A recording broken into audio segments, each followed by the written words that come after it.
Hey guys, what's going on? Back with another video, and today I want to do something that's a little bit different.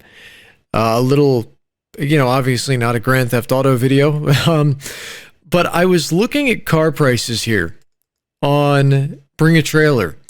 And the reason why I decided to make this video is because I was looking into the Ferrari 360 Medina, how only a couple of them were sold with a sunroof. And apparently it was a very rare option, and Ferrari actually advised against getting it, probably due to the structural integrity of the car. Just how you're not meant to turn cars into target tops or convertibles if they're not that way from the factory.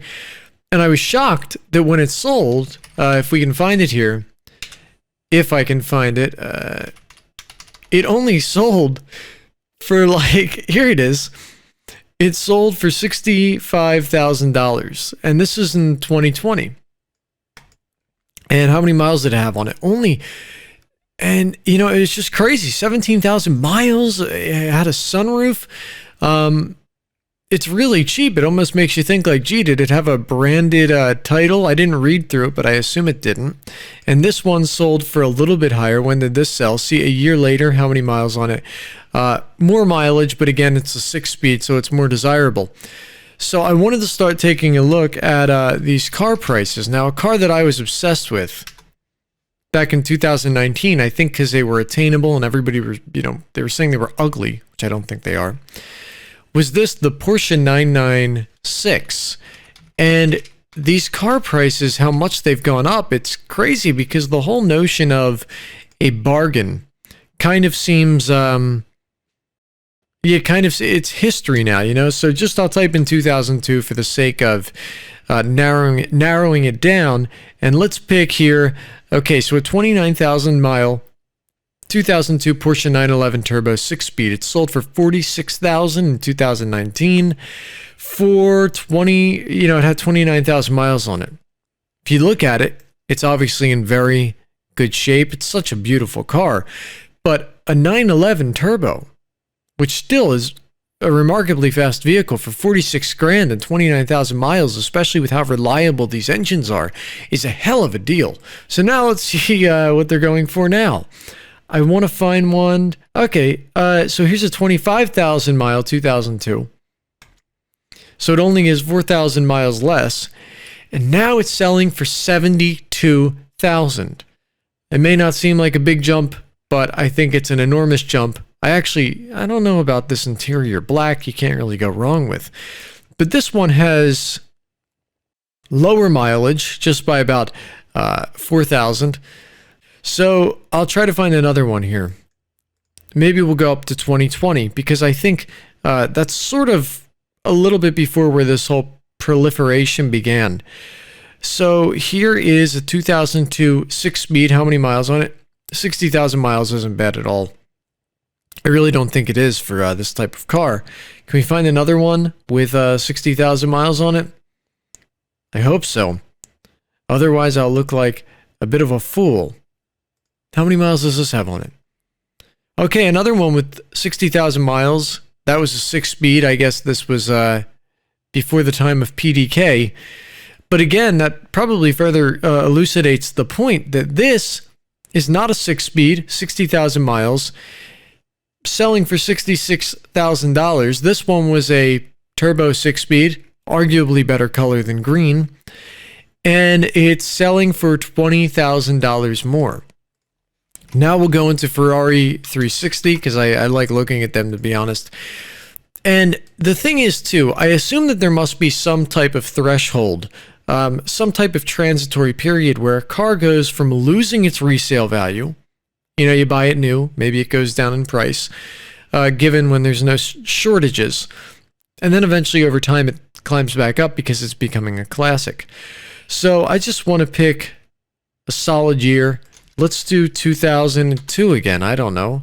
Okay, maybe 2004, trying to find one with some better results. Here we go.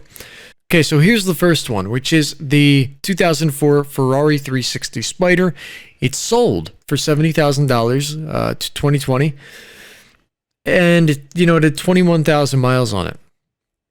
That seems like just an outrageously good deal. To believe that you could even buy these cars for 70 grand at one time with 21,000 miles on it is ridiculous.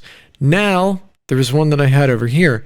So maybe this isn't as terrible because we have a 2004 that sold in 2022 for 93,000 with 25,000 miles on it, and arguably a more desirable color. But check this out. If we go to look at dealerships, what they're selling them for, you won't believe it. Okay, so here we have on DuPont Registry, though I'm not sure if that's the best metric to go by because I know these cars are pretty, like you don't really see a lot of hoopties on here. I guess they're more reputable. So here's a 2002 Ferrari 360, right?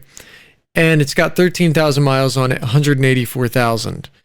2004 with 4,000 miles, 150,000. 14,000 miles, 119,000.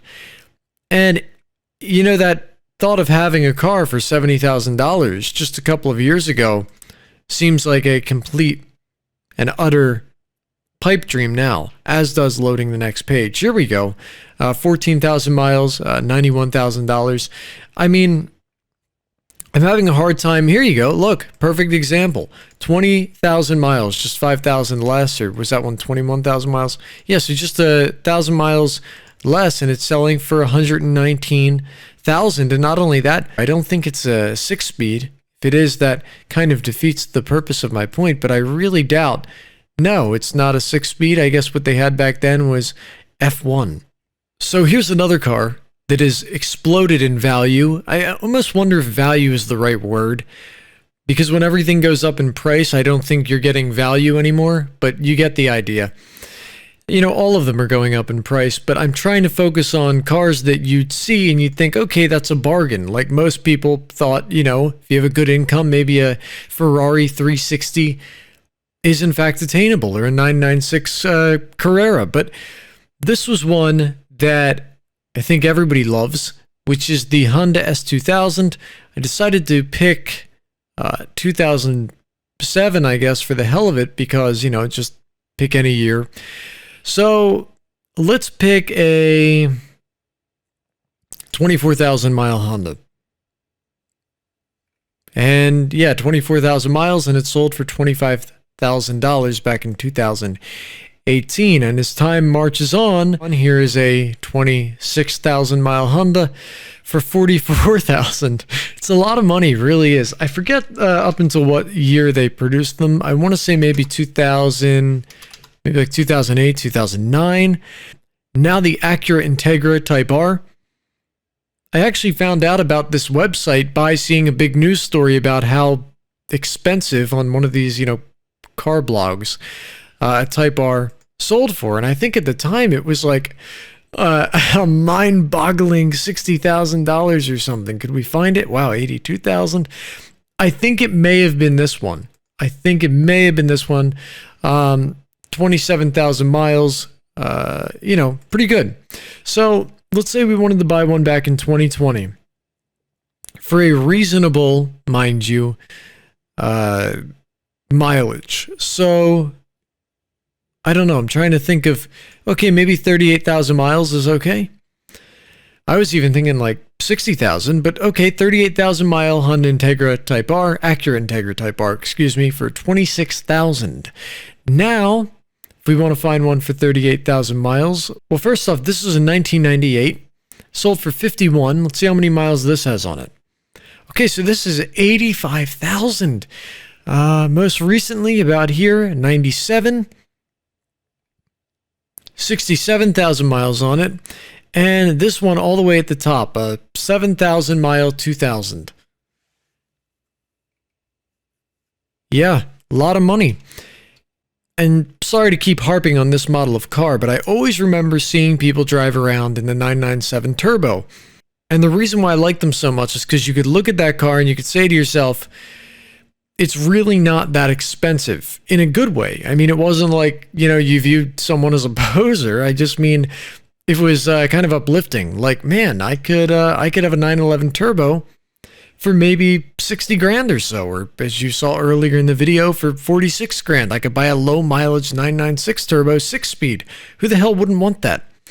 So starting in 2020, I guess this is where it dipped, or maybe there was just a lack of auctions. I picked 2007. That gave me the most results. So again, a 2007 turbo for 42,000 miles on it, 64,000, absolutely wonderful price probably. Now we'll pick one. Now I'll pick this one, a 2007 that sold for 97,500 with 35,000 miles on it, versus this one with 42,000. That sold for I guess 33,000 less, and it really is wild how much these cars are going for. This is a 2007. Again, I don't need to say that. That sold for 117,000 with 65,000 miles on it. Crazy. It's not a deal anymore.